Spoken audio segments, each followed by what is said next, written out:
শুভেন্দু সরকারের হুঁশিয়ারিতেই শুরু হলো সিভিক ভলেন্টিয়ারদের ঝাড়াই বাছাই। চাকরি বাঁচাতে দিতে হবে 50 নম্বরের পরীক্ষা। আগের সরকারের দলের লোকদের তাড়াতেই কি এই মহাপরিকল্পনা? যোগ্যতার মাপকাঠিতে টিকবেন কতজন? কাট অফ নম্বর না পেলে কি হবে?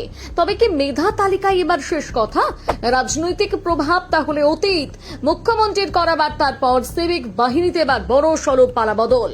রাজ্যে ক্ষমতার পালাবদল হতে এবার সিভিক ভলেন্টিয়ারদের বাহিনীতে বড়সড় ঝাড়াই বাছাইয়ের সূচনা করলেন মুখ্যমন্ত্রী শুভেন্দু অধিকারী।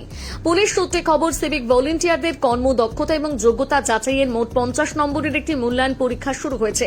কোচবিহার জেলা প্রথম এই কাঠামোর নীল নকশা তৈরি করেছে, যা এখন অনুসরণ করছে গোটা রাজ্য। এই পরীক্ষাকে ভাগ করা হয়েছে দুটি সমান ভাগে। প্রথমটি 25 নম্বরের শারীরিক পরীক্ষা, যেখানে দৌড়, ওঠবোস, সিট আপের পাশাপাশি উচ্চতা এবং ওজনের নিখুঁত মাপ নেওয়া হবে। বলা ভালো, এই শারীরিক সক্ষমতা প্রমাণের জন্য 1 থেকে 5 কিলোমিটার পর্যন্ত দৌড়ানোর পরীক্ষা নেওয়া হতে পারে, আর এই প্রতিটি বিষয়ের জন্য আলাদা নম্বর নির্ধারিত থাকবে। দ্বিতীয়টি হলো বাকি 25 নম্বরের শিক্ষাগত ও পেশাগত যোগ্যতা। এই ধাপে যাচাই করা হবে ভারতীয় ন্যায় সংহিতা বা দেশের নতুন আইন সম্পর্কে প্রাথমিক জ্ঞান, সাধারণ জ্ঞান এবং কম্পিউটার চালানোর দক্ষতা। শারীরিক ও শিক্ষাগত এই দুই ক্ষেত্রে প্রাপ্ত নম্বর মিলিয়ে তৈরি হবে চূড়ান্ত মেধা তালিকা। তবে কেউ যদি কাট অফ নম্বর পেরোতে না পারেন, তাহলে সোজা চাকরি থেকে বাতিল। কিন্তু কেন হঠাৎ এই করা পদক্ষেপ?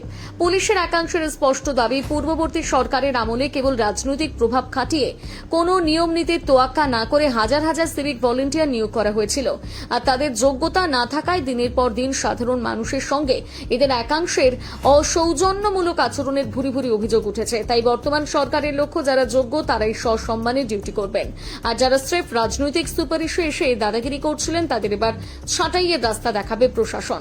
এখন দেখার দলের লোক তকমা মুছে পুলিশ বাহিনীকে কতটা স্বচ্ছ করতে পারে নতুন সরকার।